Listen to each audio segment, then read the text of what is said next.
बुद्धि का बल। विश्व के महानतम दार्शनिकों में से एक सुकरात एक बार अपने शिष्यों के साथ बैठे कुछ चर्चा कर रहे थे। तभी वहां अजीबोगरीब वस्त्र पहने एक ज्योतिषी आ पहुंचा।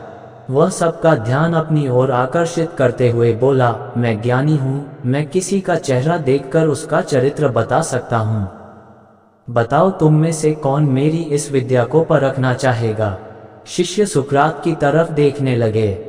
सुकरात ने उस ज्योतिषी से अपने बारे में बताने के लिए कहा। अब वह ज्योतिषी उन्हें ध्यान से देखने लगा। सुकरात बहुत बड़े ज्ञानी तो थे, लेकिन देखने में बड़े सामान्य थे, बल्कि उन्हें कुरूप कहना कोई अतिशयोक्ति न होगी।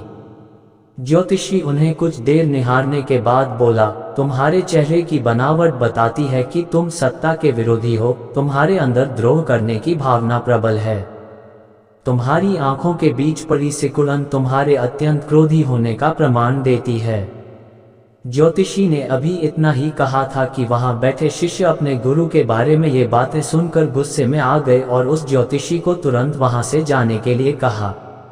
पर सुकरात ने उन्हें शांत करते हुए ज्योतिषी को अपनी बात पूर्ण करने के लिए कहा। ज्योतिषी बोला, तुम्हारा बेडौल सिर और माथे से पता चलता है कि तुम एक लालची ज्योतिषी हो और तुम्हारी ठुड्डी की बनावट तुम्हारे सनकी होने के तरफ इशारा करती है। इतना सुनकर शिष्य और भी क्रोधित हो गए, पर इसके उलट सुकरात प्रसन्न हो गए और ज्योतिषी को इनाम देकर विदा किया। शिष्य सुकरात के इस व्यवहार से आश्चर्य में पड़ गए और उनसे पूछा, गुरुजी, आपने उस ज्योतिषी को इनाम क्यों दिया, जबकि उसने जो कुछ भी कहा वो सब गलत है।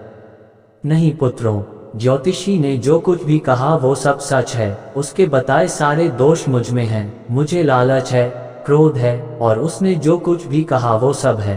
पर वह एक बहुत जरूरी बात बताना भूल गया।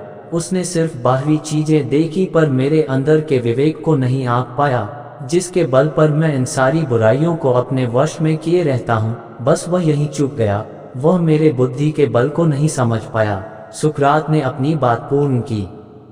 मित्रों, ये प्रेरक प्रसंग बताता है कि बड़े से बड़े इंसान में भी कमियां हो सकती हैं, पर यदि हम अपनी बुद्धि का प्रयोग करें तो सुकरात की तरह ही उन कमियों से पार पा सकते हैं।